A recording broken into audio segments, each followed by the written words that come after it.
Hello there, wonderful people of YouTube. We are back with a special deck profile for you guys. I've got one of my closest buddies, and one might say one of the best Imperial players in the area. We've got Josh here.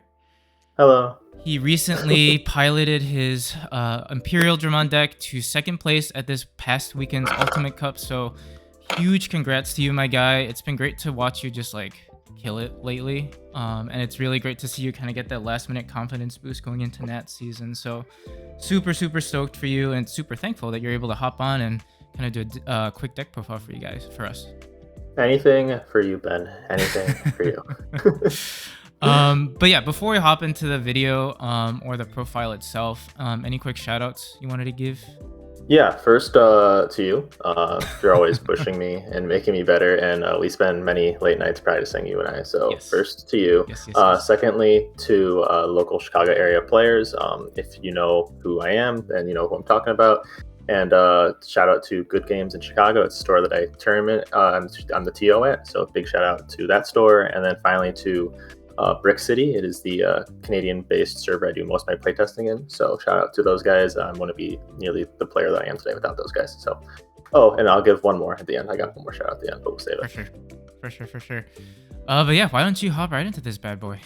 Yeah, so we'll just ascend levels, I guess. We'll start at 2. 5 Eggaroos. This is pretty standard at this point. Imperial as a whole is pretty standard, but there's a couple cards that like tech choices I think are interesting. But 5 eggs, 3-2 split. If I had it my way, it would just be 4 draws, but this 1000 does come up. It always is annoying when it does. The way I play the game, I just always want to draw cards. But this comes up in mirrors. It comes up in any deck that leaves out level 5, so that your Imperial has 9,000 and can crash through any 5.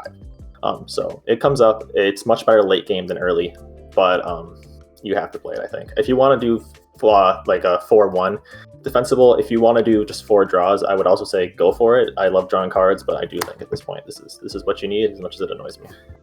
All right, rookies then. It's pretty standard 14. I think 14 is the magic number for Imperial, because this deck, as much as people don't want to admit it and are haters, this deck is bricky as all hell, and you need to find multiple rookies every single game to even have a chance to play. So your 4 searchers, that's standard. That's I don't know what this means. If you want me to talk about it, I will, but I feel like that's easy given. Yeah, those are pretty standard.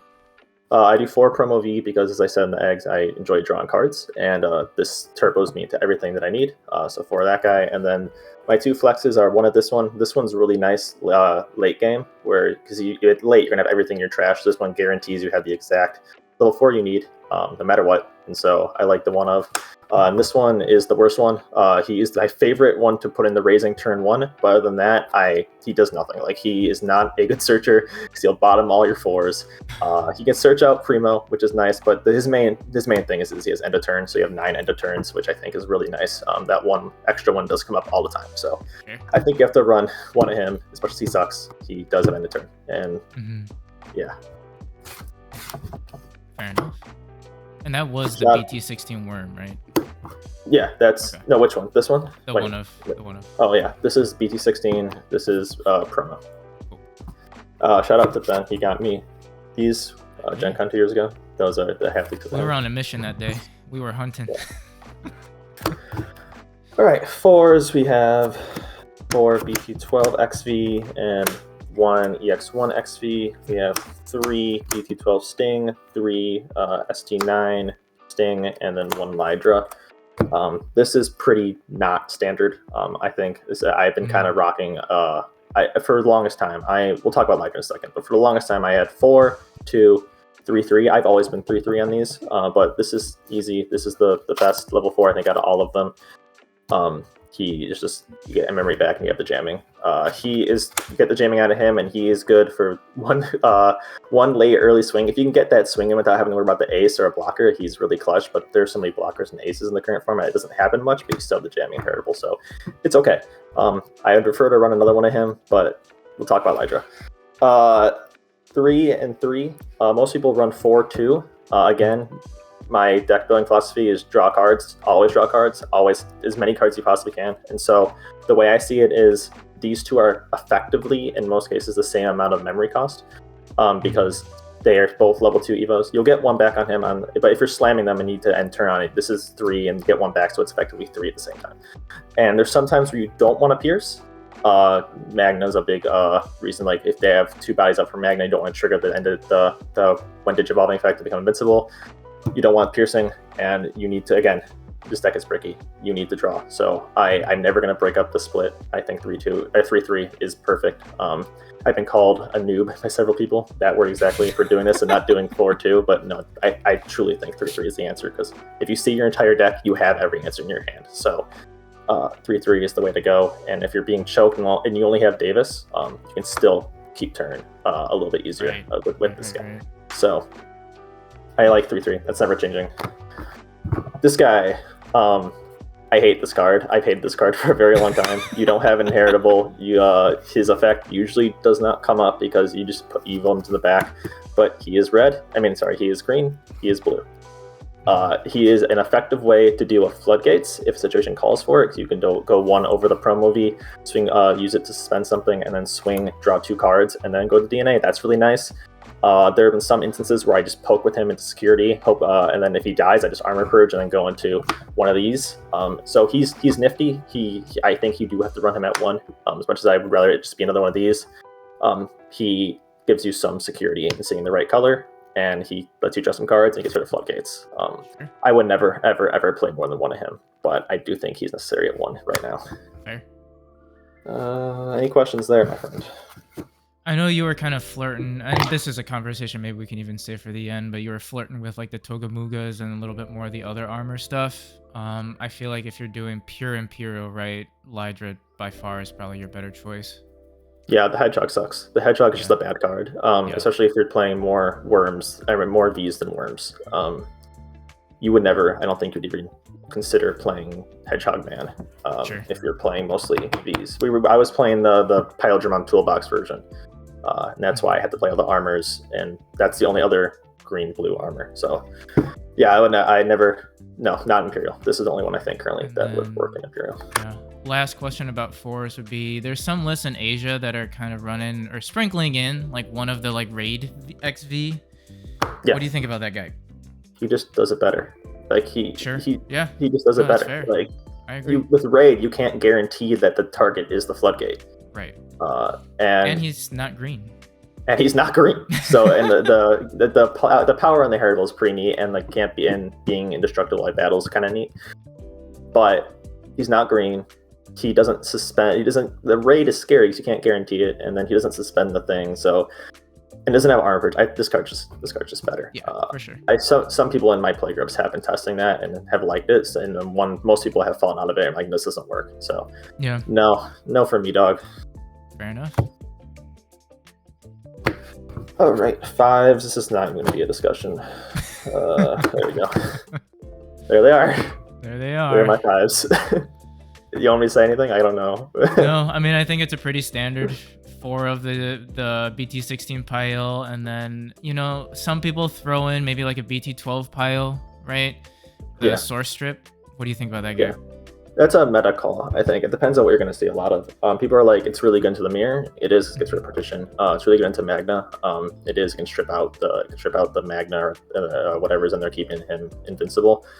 But Magna, I think, is already, just like pure Magna, is pretty kind of an auto win already for Imperial. That's a really easy matchup for me because of fighter mode ace and keeping you suspended so you can't attack in the first place without blinding ray and such. So I think it's win more against Magna.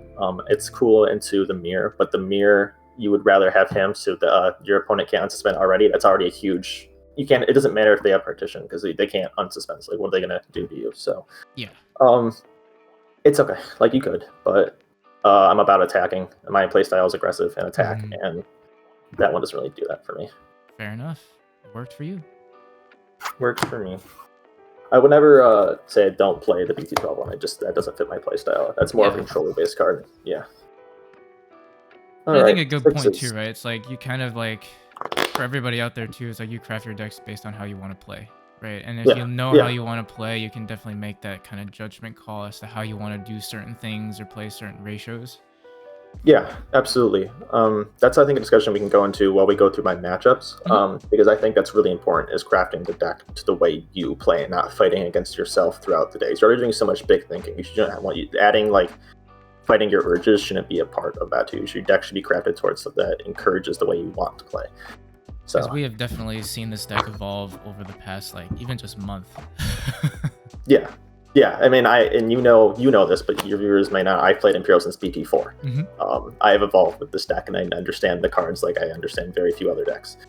So, the deck's always been crafted to my strengths, and that doesn't mean that this deck build might suck for some people, and that might work for some others. You gotta edit it towards the way that you want to play the game. If that's with BT12, and that's with the Raid XV, and you want to control the board more, by all means, I go to kill you as fast as I can. That's just the way I play. Level 6s, 2 BT16 dragon modes. Oh, pretty guy. 1 star deck dragon mode, 2 fighter ace, 2 hex.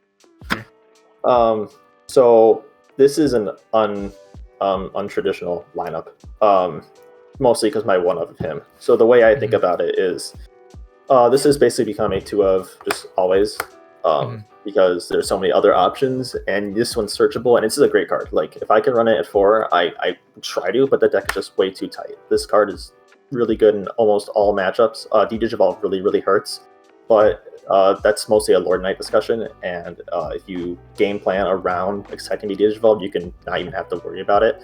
So we should probably say that for discussion of what happened in Lord Knight. But yeah, he's in here as one of my few tech choices. There's only a few slots open in this deck, and I chose this as one of them because he is searchable, and he came up several times because he can just put away the game himself.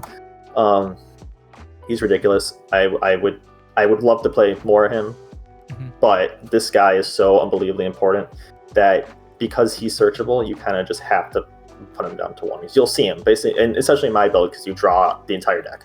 Yeah. But yeah. I wish I had more, but I don't have the space. This guy just says no to Tamer or hybrid decks, especially purple. Red is the one that has the best chance against it, but at very least it buys you a turn against red hybrid, and then you'll partition out, and then at that point you probably just win on your following turn because you have the guys to go into Imperialdramon again, and you've already done damage because you got the Hexablows. That means you Imperialdramon once already. So he does everything. It's hybrids. He's really good. Shoto, Mother, Control, Black Hybrid, whatever you want to call it. He's huge in that too. Get rid of the Shoto, beat down the Mother. Really good card. If you are serious about playing at like a regional level or above, I think you have to play this card. If you know that your locals doesn't play a lot of hybrids, I think you can get away with just cutting it entirely. It's all about what your goals are at the end of the day. I'm doing this the wrong way again. But yeah, I mean, like, Hex just shuts down purple hybrid. Like, the amount of times I played against purple hybrid, and if I can get Hex out, regardless of the deck, like, it's just crazy how strong he is. Yeah, he is obscenely strong. When he was first got released, I was like, they're gonna have to like choice restrict these two, because not saying you can't unsuspend and can't suspend. Like, what are you gonna do? Like, this combo is really gross. And speaking of that combo, I'm imagining he's probably decent into the mirror too, no? Yeah, he's great into the mirror. You get rid of the Davis and Ken.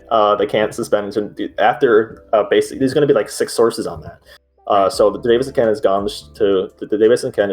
to strips. They're not going to be able to strip you out. And even if they go into it, you're going to be you're going to be too big to suspend. Based off the Imperialdramon effect. So it just ruins everything. He's really good into the mirror. He's really good into, I guess, Magna too. He's just this card is really good. There's a reason he's like a $20, $30 SR. Yeah, he's silly. Fire Mode Ace is Fire Mode Ace. This card's really good. I do miss BT12 sometimes. I miss BT12 Fire Mode. It can clear boards. It's Giga Death on legs, but there's no space. And there's a direct correlation between how many dragons and fighters you can play.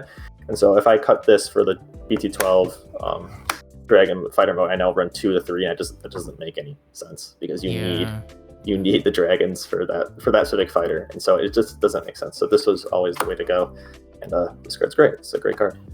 Fair enough.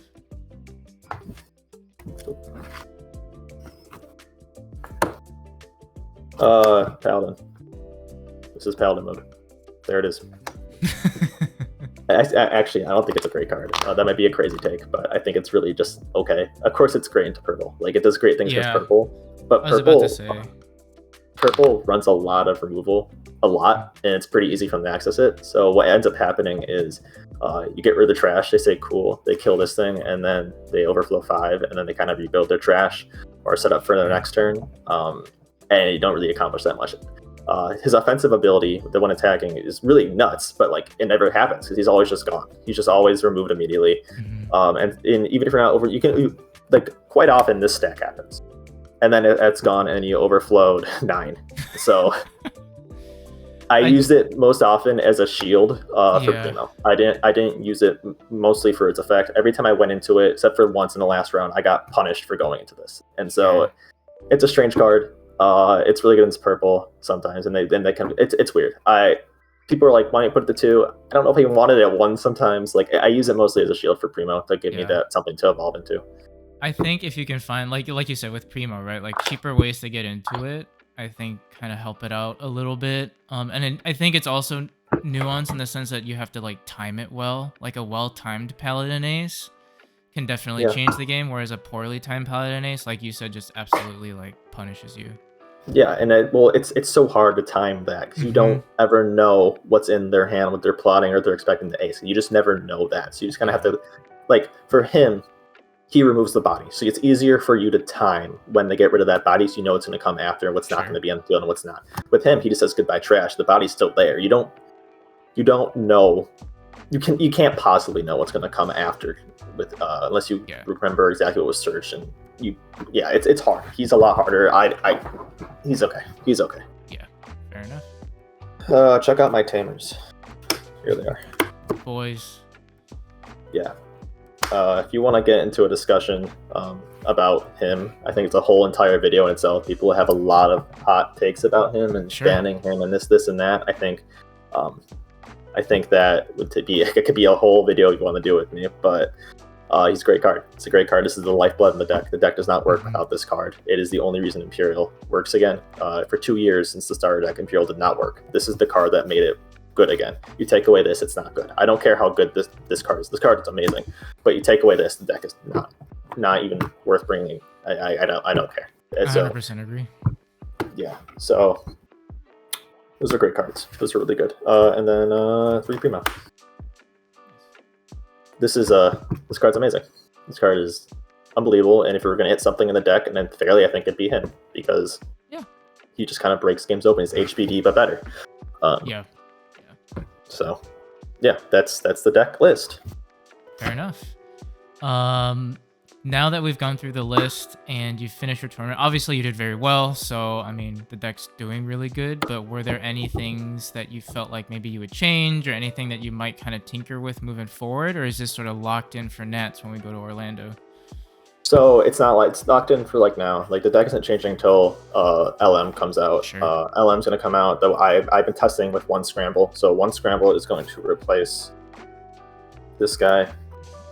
That's the one change I think at the moment because scramble is really neat. Scramble is pseudo Davis and Ken, or it rigs the deck so you get the exact rookie that you want when you need it late game. And I think that's really really really neat. While also being decreased evo cost. I think this will be 1 scramble. And then we'll go from there. The rest of the deck seems pretty set, unless I keep like the decks don't change. The scrambles come out. The meta doesn't change. The decks don't change, but some of the strategies do a little bit. So a second one of these might be necessary depending on the speed and how the scrambles change that. But currently, only on the change I have right now is this guy becomes scramble, and that will suck. So I'll miss him because he can LTK. But you got to play to maximize your chances, and I think scramble guarantee me a rookie basically acting as a 5th tamer sometimes or rigging it. So that's the only change in my mind right now. But until that comes out, deck isn't changing. I saw everything when I needed it. I high rolled the entire day. Fair enough. Yeah. When my decks are built around drawing cards, it's really hard to break when I get going because I just see everything. So I mean, like speaking about just your day, right? Like talk us through like what your matchups were, like what you felt like were sort of easier matchups, what you felt like were some of the harder ones of the day. Yeah, so round 1, I won 2-1 against Dragon Lynx, which is a matchup not too many people are familiar with, but as Ben knows, when in our testing group, one of our dear friends very much plays Dragon Links, and so I'm familiar with those cards and what they all do. And the guy was like, in the match, like, do you need to explain these cards to you? Like, no, people aren't really familiar. I'm like, no, I got them. Like, I'm sorry, but I know these cards. I know you brought this to catch you by surprise, but you got me, and I'm not surprised. So that was I lost that one, and I lost the game 2 because I think I was missing XV. And so that just happens. Like, that's Imperial, so it just happens. But I won the round. Next round was Lord Nightmon. We can talk about that now. So yeah. Lord Nightmon, I think, is actually a pretty good matchup for Imperial. You can go about it 2 ways. Either you open the nuts and you just do it. Like, you set it all up. You dare them to Digivolve you and do enough damage to kill you, which they cannot. Like, that deck doesn't OTK, and if they pass turn to you, it doesn't really matter what they've left on the field. You just wrap it up. So if you open the nuts, you just win. Like, you just go hyper aggro. There you go. If you don't open the nuts, which is more likely, you let them do it. You let them go first. You let them set up their board because they cannot OTK. And unless they have Ruin mode, you have spent enough time to set up your Tamers to find all your pieces, and then you counter. And they don't have a response to that because they've already used their Digivolve. Everything shouldn't be, their trash shouldn't be too filled because you've let them go about it, and Imperial security is naturally pretty weak, minus this guy and this guy, because you have 14 rookies who are all like 1,000, and these guys are all like 4,000. So most of their stuff is living through security, and so their trash is kind of stuck because everything is underneath their guys, usually. And so in that case, you just counterpunch, and you won the game that way because they're stuck, they're suspended. Even if you strip them out, they just don't have an answer anymore because they've used all the resources already. So I won that one 2-0. I went hyper aggro in both games, I think, if I recall correctly, and I just took it pretty quickly in that one against a really good player too. So I felt bad about it, but yeah, we take those. Yeah. Round 3 was my only loss of the day. It was against Imperialdramon Toolbox, which I think was hilarious because of how hard I was testing that deck for weeks heading up to this event. I decided that it's bad. And it's funny because my opponent also decided that it's bad. and he took it from me. Game 1, I didn't see Imperialdramon. What are you gonna do? And then round 2, it was game 2 was really close, and we got into overtime in game 2, and time was ticking down, and at that point, like, you're playing to draw, and I hate draws. I'd rather lose. Yeah. So I was going as fast as I possibly can to see if I can, like, even start a game 3, and so I ended up making misplays because I just wasn't giving myself the time to think. The entire day I streamed, so it's all on my Twitch. And if some people want to watch it, but going back and looking at that board state, I 100% believe I could have won that game too if I had even like a couple more minutes to think and gather myself. I play hyper fast, which Ben can confirm, but even at that level, how fast I was playing, I wasn't giving myself time to think at all. I was just acting. I think I could have won that game too, but I would have just drawn then, and it wouldn't have felt good. So guy was super nice. So I didn't mind. I can't. The one loss was the deck that I was saying was bad, and he himself agreed, and it's just funny. It's just funny. Round 4, Imperialdramon. That round was over in 10 minutes. I was gonna say you feast on that. Yeah, I don't know if you want me to go into that matchup. I just set the Tamer, and they give me like 7 memory. They slam a 5. Like, you can't do that against Imperial. Strip all their sources. Over and over and over again, yeah. And they keep giving me more and more memory, and it's like, you can't be doing that. So Imperialdramon's an easy win. Mother Shoto was round 5. I won that 2-0. That one was super interesting because I didn't see Hex in either game. Yeah, game 1, he didn't see Shoto until late, and then Dragon Mode suspend the Shoto, win. And then he saw in game 2, he saw 2 Shotos early, and I just kept searching. I just kept searching until I found 2 Dragon Modes or Hex, and then I never found Hex, and I found 2 Dragon Modes, suspended them, and then just go for it. Gotcha. That's just luck. That's not a repeatable skill.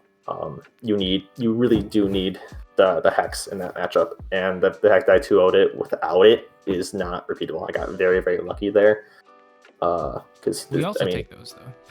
Oh, absolutely, we take them. But the lesson to go away is not you don't need this guy against other Shoto. You do. But this guy really, really helps because he insulates you from the aces and he suspends some other Shoto.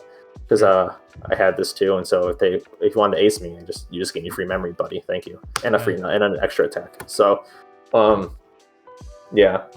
I felt bad because that guy was like, I'm prepared. I got Mother Shoto. Like, we got this. And it's like, I don't even have I have an out for you, and I don't even need it. So, yeah, you need this card. You need it. Don't act like you don't. This card helps immensely. I got super lucky. Couldn't find it. And yeah. Next round was Angels, which I think was the most interesting round of the day. That match was really back and forth. We went right up to time on that. I got it in 3. He got it. I got it round. No, he took game 1 just because I never played against that deck before. Like, no one I know plays that deck, and so I was really I know what the Minimon does, but like I haven't seen the game plan in action. And so being like learning quickly that you do not want to be Angemon and then Dimini locked and keep attacking and then saying okay heal, and like basically getting nowhere. So what I ended up doing was I was just playing my normal game, not really doing anything special around game 1. Lost it because that doesn't work against Angels with this deck. And then game 2, I think I just went Hyper Blitz and just like kept swinging to ruin the security and get rid of the resources, and that worked out. Game 3, I did not have the resources to do that. I had to spend turns searching. And then what I ended up doing is sending out as many Tamers as I could find and playing the source strip game and suspend and lockdown until I got to the point where I could swing the Imperialdramons over the Anges. And cause I had a Dragon Mode out just sitting there. And I made a second Imperialdramon, just swinging over the Anges over and over and over again, getting the overflow and keep building stacks with the overflow. Because he couldn't ace, because I just had this out. Like, no matter what he did, it wasn't going to matter because I had. So that was the plan, and it worked. It was a really, really grindy game. It would have probably gone. He scooped pretty quickly in game 2, realizing what was happening. That he didn't have the time anymore, and so because he scooped, I had the time. Both of us had the time to really have a full game 3, which is a really important lesson. If you know you're not going to win that game, just scoop it, because the draws are not worth it. And if you think you can win the matchup, use that time in game 3 to really focus and win that matchup. Because if you just sit there in a losing situation and you go to time, and it's just gonna hurt you. So it was a great call by him to just scoop it up. And then we had a full, really long game 3. That way, if you're gonna watch one matchup, I think from my VOD, it would be the Angels one. I think the Angels one was a really great match. Yeah, Angels is definitely a tough one to play against. Yeah, round 7 was Levy. Nice. I think that's a really, really interesting matchup. A lot of Levy comes down to player skill and knowing when to pop the Biting Crush, knowing when to use the Evo to go into Levy X, knowing when to use those instead of just doing it immediately. I think that separates the good and the bad players. Is when, you play by effect, all right, get it out of here immediately. Don't do that. Wait for the optimal choice. The player that I played was good. He knew what he was doing. He pretty much just locked me down game 1. Game 2, he didn't have anything, and I just broke through him. The security was free. He had nothing in his hand. I just had everything, and I high rolled. Game 3 was a back and forth. He claims he made a misplay, and then he tried to take it back, and he literally asked me, "You won't let me take that back, will you?" And I responded, "I can't at this level. I'm sorry." And he goes, "I just have to ask." I'm like, "Yeah, man, I get it. Like, it's fine. I get your asking, but the answer is no." And he's like, "Come on, can you please?" And I'm like, "No, no." And so he, I don't know what really the misplay was. He played a Godly from trash, and then he just like kind of like started saying he's making. I don't know what his plan actually was. It didn't seem to be to misplay. Like he had nothing else in his trash to play. It was like I don't know what he was trying to do. So he plays out the Godly, and then I think he like plays in Down on Wisdom to pass turn. I don't know what he was trying to do. But from that point, the only other thing I could think about at that point would be like a Labra, if he's like missing a Serb X or something to bring back a dark animal. But yeah, but I don't think that was in his trash. I don't know what was going on. Yeah. So he says he lost as the misplay. I can't confirm or deny that because I don't know what he was actually trying to do. He was very salty after. So we take those, I guess. Yeah. I guess I don't know what he was trying to do. Round 8 was Purple Hybrid. First game was pretty simple Imperial. I took that. Their security is easy to blitz through. It's just Tamers and little guys. So turn my Davis Road. I don't care. I'm going to use Pilotmon and blitz through you. And then game 2 was, I think, really, really, really neat. He was choking me, and I didn't have my dual Tamer, but I'm gonna set this up. This was unbelievably cool. So I had Standard Davis, and then I had, where are you? I have this all sorted out. And I still don't know where things are. I had this in raising, and then I was pretty bricked up, and I didn't know what to do because I wanted to choke and not die. And so I played this to leave him at 1. And I forget exactly what he did, but he passed me back to turn with this. And from this point, I went through. I did 6 checks, and I won. I mean, that VMon, you have 2 bodies out on board, 2 VMons that give you memory when you evo. I mean, I can definitely see a world where if you have all the right pieces, you go crazy. Yeah. So Lydra is future. I went Lydra, swing security. That is 2 checks. That's 1 check, draw 2. And then I went. I think I went XV, and then DNA these. 2 more checks, and then on the second check he hit Rivals and killed Imperialdramon. Which you just partition and do it again. And do it again. And now I'm drawing 1,000,000 cards, and at that point I have Primo, and so I'm Primoing it into this one. Spit it out again. I did 4 Imperialdramons in that turn with no Tamer and 2 rookies, and it was the most filthy I felt all day. I didn't have the Tamer, and then the guy just hung up. He just hung up. I don't blame him either. It was really, really, really gross, obscene high roll, and it was great though. It was great. If I'm gonna clip something from the stream that showed how smooth the deck is, it would have been that. And then round 9 was against Galaxy Mirage, which yes, we are local to the person I believe is the best Galaxy Mirage player in the entire world, Charles. I mean, I wouldn't even just say best Galaxy player. He's probably just one of the best players, period, I'd say. Yeah, absolutely. And that I play test against him multiple times a week at locals online. I played against him and doing that a lot. Now, I will say I have no idea how you're supposed to beat that deck. I have no idea what you're supposed to do to win it consistently. But I do know how he acts and what I can expect when he's playing it. And so when I see I'm playing against somebody else, he's literally, not disrespectfully, but he's literally not that guy because he's not Charles. And so there's other plays that are coming that crack open windows that Charles would not let me have. And so game 1, he just beat me with lockdown, Hex, Mirage. I cannot play the game. That's it. Game 2, I used Hex to Hex is Hex. And we used that to buy ourselves a turn to get to Imperialdramon and go off, and we take that. And then game 3, fortunately for me, unfortunately for the sake of the match, he could not find a level 4. So we just take those because level 4s in that deck, all the searchers and the draw, and that's how you access the rest of the deck is the level 4s. And I don't know if he played Ugo in that list, but I didn't see Ugo either. So that's a great recipe for me winning, is them not having any search power. But hey, sure, we high rolled all day. Might as well high roll the last game of the day. Right. So yeah, great player. Just literally not the person is that a I game play mechanic. Against. Yeah. And I didn't really brick all day. I had two games where I bricked, and they didn't cost me the match. So yeah, deck was crazy. I think that a lot of it is, as I said before, is this deck is fine-tuned to exactly how I like to play the game. And that might be for everyone. Some people want to have that extra piercing check or the extra memory gain to keep turn. I want to make sure I draw 1,000,000 cards. So if you get rid of my first Imperialdramon, I am guaranteed to have another one. And that's just how I am in every single deck that I play. So yeah, give me some questions. What do you got for me? So I guess, we've seen in the past, couple big tournaments, right? Obviously Charles with his Galaxy build, but I mean, over in Europe, over in South America, my boy's been topping with Mirage, right? Of course. How do you, with your deck that likes to draw, what are your thoughts there? You know what's cool about my cards that like to draw is they don't make me draw immediately.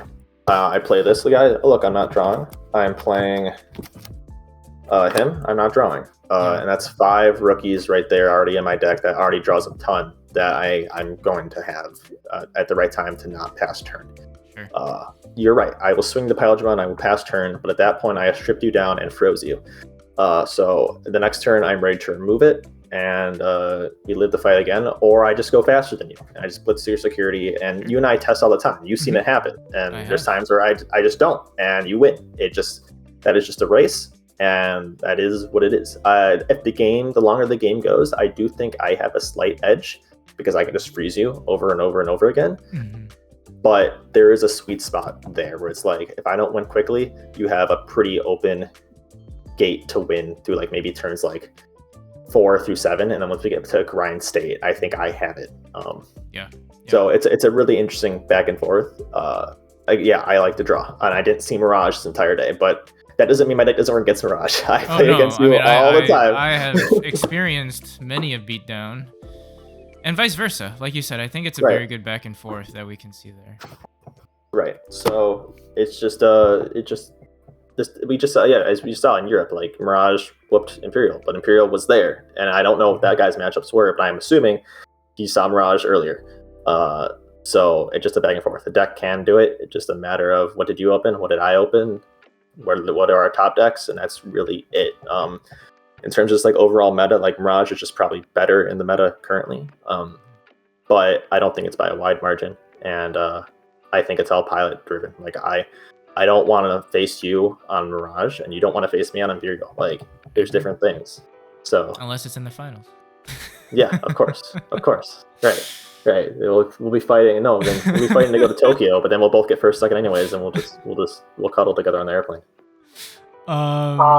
Any other matches that you feel like are difficult to navigate but doable? Like, I guess considering like the meta, right? Like kind of like the core group of stuff in the meta. We've kind of touched upon Lord Knight already. We've touched upon Mirage plenty as well.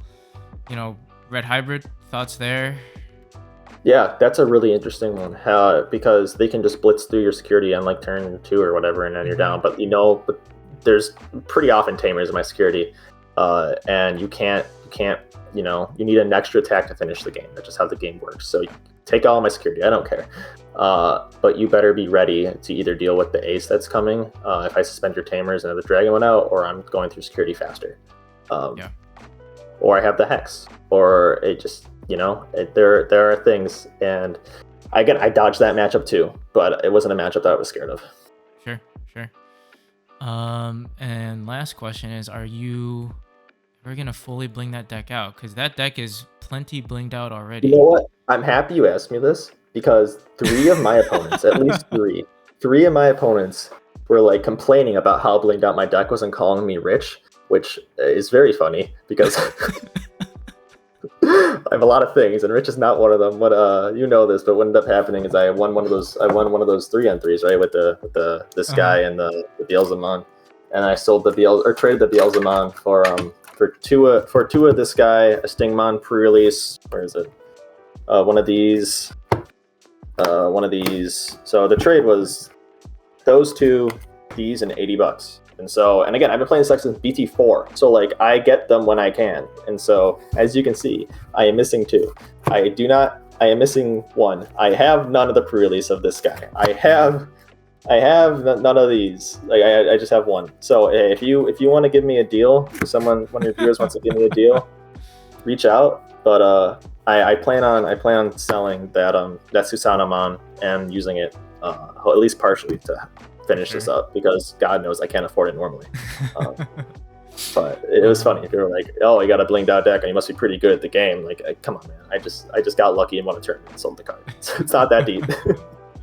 But you did have a final shout out that you wanted to make. So what was that? Yeah, big shout out to Dan Vang.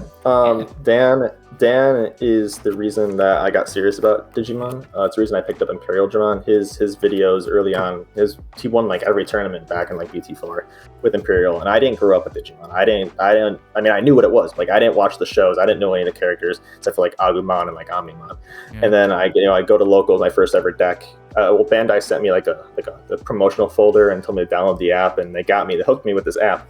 And then I went to locals. I build like common, rare D Brigade, and I go to locals and I see someone using a blue deck with a dragon with a laser on his back who just keeps attacking over and over again, and I'm like, oh my god, I need that right now. And then I go on YouTube and I'm watching videos of just Dan Vang winning over and over and over and over again. And so eventually I summoned the nerve to DM him, and he's been a great resource to me ever since. He's a great friend, and I would not be good at this game without him. And so he's the true Imperial master. Fun fact: he's never actually beaten me with Imperial before. Oh, but is that a challenge? Is that a challenge? He's always Fight he night knows, coming. always Fight night open. coming. It's always open. We played multiple times, and I get it, but he without him, I'm not in the same place. And I love these cards because he was so good at it, and it showed me that like there's a guy with a dragon. There's a dragon with a laser on his back. It transforms. Like he's just a cool dude. So yeah, big shout to Dan, Gaia Force Gaming guys. The best. Yeah, and I mean on that note too, I mean, I think the same goes for you and me. I mean, I think you're one of the few people, or first people that really brought me into the game too, and I definitely wouldn't be here playing the game and enjoying it as much without you. So huge shout out to you for bringing me in. Love you for it. Love you so hard. But yeah, no, thank you again for hopping on too and doing this. It's great. Hopefully you all enjoyed as well who's tuning in. Hit up Josh if you have any questions. Check out his Twitch and his Discord. I'll drop links to both of those down in our video description. So yeah, support the boy, support our channel too. Hit that like and subscribe button if you like the content, and hopefully we catch you on that flippy flip. Tell Ben if you want it. If you want a Pulsemon deck profile, I got it. I got max rare Pulsemon. People want Pulse content.